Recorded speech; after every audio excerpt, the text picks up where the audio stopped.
दो तरीका से देख सकते हैं, एक तो हमको देख सकते हैं, एक तो उसमें पढ़ सकते हैं डायरेक्ट। मजा आ रहा है ना? Parallel biscuit. चलिए सुनिए, डी ब्लॉक एलिमेंट बताए थे ना, लास्ट क्लास कहाँ चला था डी ब्लॉक एलिमेंट में? डी ब्लॉक एलिमेंट भी नहीं चला था। हाँ, डी ब्लॉक के तत्व हम पढ़ा रहे थे आपको। डी ब्लॉक के तत्व दिख रहा है क्या? डी ब्लॉक के तत्व इंग्लिश में क्या बोलेंगे इसको? D block element. D block element, ठीक है? सुनो है, मत बोलो। डी ब्लॉक एलिमेंट में हम आपको 3D तत्व के बारे में बता दिए थे। 3D तत्व डी ब्लॉक एलिमेंट का सबसे पहला तत्व है ना? और वो कौन से आवर्त से आता है? चौथे आवर्त से। डी ब्लॉक के तत्व की शुरुआत चौथा आवर्त से ही हो रहा था, फोर्थ पीरियड से ही ना हो रहा था भाई साहब। कौन कौन से पीरियड में थे? फोर्थ पीरियड में थे डी ब्लॉक के तत्व, है ना? और कौन से पीरियड में थे बताओ? एक तो फोर्थ पीरियड में था, कलर दिख रहा है उस पे। एक कौन से पीरियड में था जरा बताना मेरे को? फिफ्थ पीरियड में, और फिर उसके बाद बोलो सिक्स्थ पीरियड में, उसके बाद और सेवेंथ पीरियड में, ठीक है? अच्छा एक बात और बता दीजिए कि ये जो एलिमेंट थे कौन वर्ग से कौन से वर्ग तक थे, ये बताओ मेरे को। कौआ वर्ग से कौआ वर्ग तक आपका आ रहा है ये वाला डी ब्लॉक का तत्व था, बताओ। तीसरा से था 12वें तक ना जी, तो 3 तीसरे वर्ग में था ना जी डी ब्लॉक। फिर चौथा, ये सब क्या है? ग्रुप है। ग्रुप का मतलब वर्ग, ग्रुप का मतलब वर्ग। 3 वर्ग से कौआ वर्ग तक, 12वां वर्ग तक। 5वां, 6ठा, 7वां, 8वां, 9वीं, 10वीं, बोलिए जल्दी जल्दी, 11वीं, 12वां वर्ग तक आपका कौन सा ब्लॉक का तत्व था भाई साहब? डी ब्लॉक का तत्व था। मजा आ रहा है? अब अभी आप बता दो मेरे को कि मेंडलीफ जो इस वर्ग का निर्धारण किए थे वो क्या बोले थे? डी ब्लॉक के तत्व का उपवर्ग बी होता है। हम आपको जब बता रहे थे मेंडलीफ का वर्ग सारणी में, तो बताए थे कि एस आ पी ब्लॉक का अगर तत्व हो तो इसका उपवर्ग क्या माना जाता है? ए माना जाता है। लेकिन अगर डी ब्लॉक का हो तो उपवर्ग क्या माना जाता है? बी। और 3 को वो बोल सकते हैं ना 3 और उपवर्ग बी 3b। 4 को क्या बोल सकते हैं? 4b। 5 को, 6 को 6b, 7 को ये वर्ग भी हो सकता है मेंडलीफ के हिसाब से। और 8वां में कौन कौन सा होगा? वर्ग 8, 9 और 10। और ये कौन भी होगा? और ये कौन भी? 2b। इतना बात आपको पता है। तो चौथा आवर्त से 7वां आवर्त तक था, जिसमें आपको ये बताया गया होगा कि चौथे आवर्त में जो हम लोगों को मिलता है वह कौन तत्व मिलता है? 3D का तत्व। इसके पहले क्लास में बताए थे। इसमें कौन डी के तत्व मिलेगा? 4D सीरीज, इसमें 5D सीरीज, और इसमें आपको लास्ट कौन सा मिलेगा? 6D series. यानी कि 4D, 5D, 6D।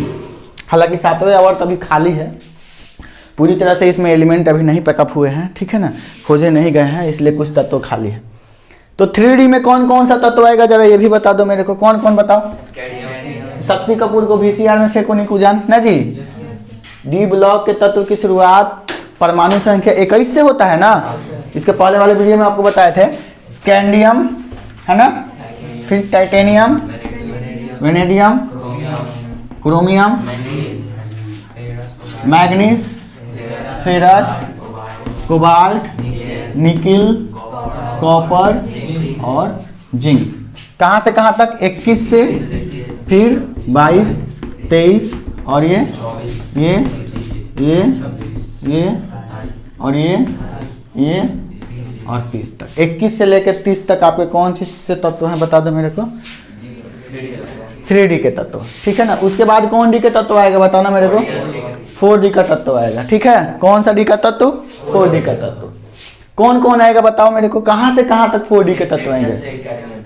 कहाँ से कहाँ तक? 39 से लेकर 48 तक, ठीक है।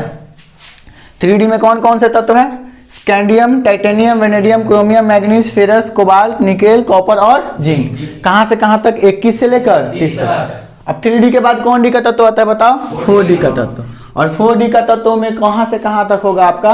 इट्रियम 39 से लेकर के, इट्रियम 39 से लेकर के कहां तक बता दो? कैडमियम 48 तक, है ना। जब इट्रियम 39 है, यहाँ से जिरकोनियम कितना होगा बोलो? 40 होगा ना। निबोनियम 41, मोलिब्डेनम 42, टेक्नीशियम 43 होगा, रुदेनियम 44, रोडियम 45, प्लेडियम 46, अर्जेंटिनम 47 और आपका कैडमियम 48। बात समझ में आ रहा है ना? ये रहा आपका कौन डी का तत्व? 4D का तत्व। इसको याद करने के लिए क्या ट्रिक बताए थे आप याद कर सकते हो? शक्ति कपूर को VCR में फेंको निकुजान। कैसे? स्कैंडियम टी टाइटेनियम कपूर को सेंटेंस बनाने के लिए VCR, V for vanadium, CR for chromium, में Mn मैग्नीज, फेंको फेरस, कोबाल्ट, निकेल, कॉपर, जान, जिंक। उसके बाद इसको कैसे याद करोगे आप? यार जरा नंबर मिला तो राजू, रहमान, प्रसाद, चांदी वाले को काट देना। यार इट्रियम, जरा जिरकोनियम, नंबर नुबोलियम, मिला मोलिब्डेनम, तो टेक्नीशियम, राजू रेनियम, है ना, रहमान रोडियम, प्रसाद प्लेडियम, चांदी वाले को सिल्वर, काट देना है कैडमियम। समझ रहे बात को ना? ये रहा आपका 4D का तत्व जो कि ट्रियम 39 से लेकर कैडमियम 48 तक होता है। मजा आ रहा है? उसके बाद आता है भाई साहब 5D का तत्व। बोला बेसिकली 11th क्लास में आपको बस जान लेना है कि डी ब्लॉक में कौन कौन से तत्व हैं, बस इससे ज्यादा कुछ नहीं। ठीक समझे? तो छठे आवर्त में आपका 4D के बाद 5D आता है जो कि कौन आवर्त में है? छठा आवर्त में। कहां से शुरू होता है? लैंथेनम से शुरू होता है। कौन से वर्ग से? तीसरे वर्ग से। लैंथेनम के बाद कौन तत्व एफ ब्लॉक के लिए निकाले गए हैं? 14 तत्व एफ ब्लॉक के लिए निकाले गए हैं। तो लैंथेनम 57 के बाद 14 तत्व एफ ब्लॉक में चला गया, तो 57 + 14 71 हो जाएगा। उसके बाद 72वां आएगा फिर, तो 72वां कौन है? Hafnium, HF, TA टैंडेनम, W4 tungsten, RE4 rhenium, फिर उसके बाद OH4 ओस्मियम है, IR iridium, PT platinum, AU gold और HG मरकरी। ये 10 तत्व हुए आपका 5D का तत्व। 3D समझे, 4D समझे, और ये क्या था आपका? 5D का तत्व, यानी कि 5D एलिमेंट। किसी को कोई डाउट? उसके बाद लास्ट आता है आपका 6D एलिमेंट जो कि एक्टिनियम से आता है। एक्टिनियम से लेकर कहां तक? एक्टिनियम से लेकर बताओ कहां तक है? CN मतलब कॉपरनीशियम, कॉपर। अच्छा एक बात और खास जान लीजिए कि एक्टिनियम जो होता है वो 103 पे होता है कि 89 पर होता है? एक्टिनियम 89 से, सुनिए बात पहले, जैसे लैंथेनम से 14 गो तत्व निकाले थे 4F के लिए, वैसे एक्टिनियम 89 से हम लोग 14 गो तत्व निकालते हैं। किस F के लिए? 5F के लिए। दिख रहा है? एक्टिनियम 89 से 14 गो तत्व निकालते हैं कौना के लिए? बोलो जल्दी से। 5F के लिए। लैंथेनम 57 से जैसे 14 गो तत्व निकाले थे हम लोग 4F के लिए, F ब्लॉक के तत्व के लिए, वैसे ही एक्टिनियम 89 से 14 गो तत्व निकालते हैं हम लोग 5F के लिए। कौआ वर्ग से, तीसरा वर्ग से। साफ सुथरा बात है कि F ब्लॉक के तत्व कौन वर्ग से निकाले गए हैं? तीसरे वर्ग से। जिसमें 4F का तत्व कौना वर्ग से निकाला गया है? छठा आवर्त या 5D से। और आपका 5F का तत्व कहां से निकाला गया है? 7वें आवर्त यानी कि 6D से। एक्टिनियम के बाद कौ गो तत्व? 14। तो सुनो, एक्टिनियम 89 पर होता है, तो यहाँ से 14 गो तत्व 5F के लिए निकालोगे तो कितना आएगा? 103 हो जाएगा। 103 तो आपका 4F के लिए, 5F के लिए चला गया। फिर 103 के बाद 104 से ना आएगा, तो 104 एक्टिनियम से शुरुआत होता है। एक्टिनियम कितना पर है बोलो जल्दी से? 89। तो 89 से आएगा आपका 6D का तत्व। यहाँ से 14 गो तत्व 5F के लिए निकाला गया, अभी मैंने बताया। तो 14 गो तत्व के बाद 189 के बाद 104 नंबर पर आना आएगा रदरफोर्डियम, बोलो। फिर डबियम कितना पड़ेगा? 105। फिर आपका SG सिबोर्गियम कितना पड़ेगा? 106। फिर उसका BH बोरियम कितना पड़ेगा? 100। HS हैसियम कितना पड़ेगा? 100। और उसके बाद MT कितना पड़ेगा बोलो तो? 109 पर। DS कितना पड़ेगा? 110। है ना। आपका Rg कितना पर 111 और Cn मतलब कॉपर्निशियम कितना पड़ेगा 112 पर। अच्छा आपका इसका यूपीएससी नेम भी कर सकते हैं, जैसे कि आपका 104 है तो रदरफोर्ड के लिए यूपीएससी नेम क्या होगा, 1 के लिए अन, 0 के लिए नील और 4 के लिए क्वेडियम, अननील क्वेडियम बोल सकते हैं, अननील क्वेडियम मतलब क्यू बोल सकते हैं, अननील क्वेडियम। डीबी मतलब 105 क्या बोलेंगे, 1 के लिए अन और 0 के लिए नील, नील के लिए एन ना लेंगे, UN अपेंटियम UNP, बोलो जल्दी से। इसके बाद इसको UNH ना, इसके लिए सेप्टियम UNS, UNO, UN Anil नीलियम, Anil नीलियम, समझ रहे बात को ना। इसके बाद 111 के लिए अनियम UUU और इसका BM UUB, समझ रहे बात को ना। तो ये रहा आपका 3D का तत्व, 4D का तत्व, 5D का तत्व और 6D का तत्व, जिसमें ये दो इंपॉर्टेंट है 3D और 4D, ठीक है ना। इसको आप याद कर सकते हो, ला हफ्ता वरे OCR पटाउग, ला लेंथेनम, हफ HF, ता TA, व W रे RE, OS CR IR पटाउग PT AU HG, हो गया।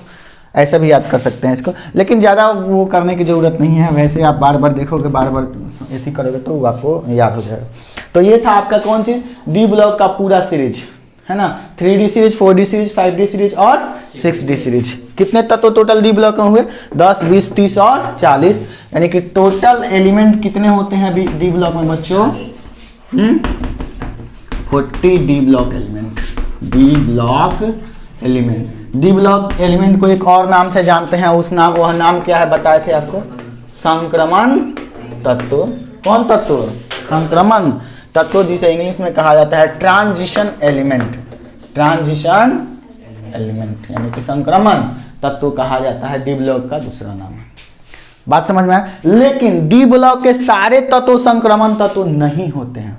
संक्रमण तत्व उसे कहते हैं जिसका डी ब्लॉक खाली हो, डी कक्षक क्या हो, खाली। अब सोचो, इसमें तो D1 होगा और इसमें D2, इसमें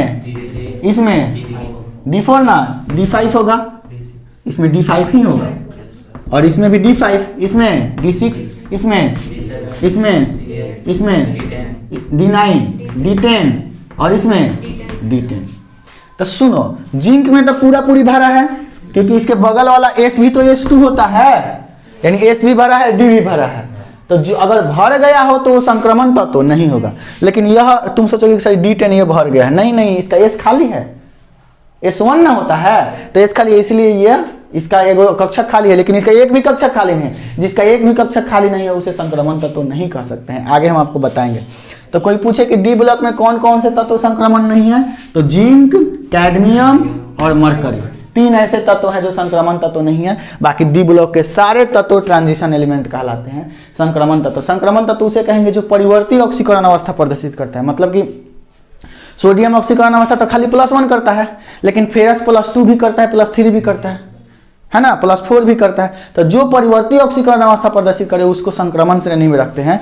तो ये सारे तत्व परिवर्ती प्रदर्शित करते हैं, सिवाय जिंक, कैडमियम और मरकरी को छोड़कर। इतना आपको 11th में नहीं जानना है, आपको इतना 12 में क्लास में आपको डिटेल में जानना है। आपको बस इसमें इतना जान लेना है पीरियोडिक टेबल में कि डी ब्लॉक में कौन कौन से तत्व हैं। किसी को कोई डाउट यहाँ तक?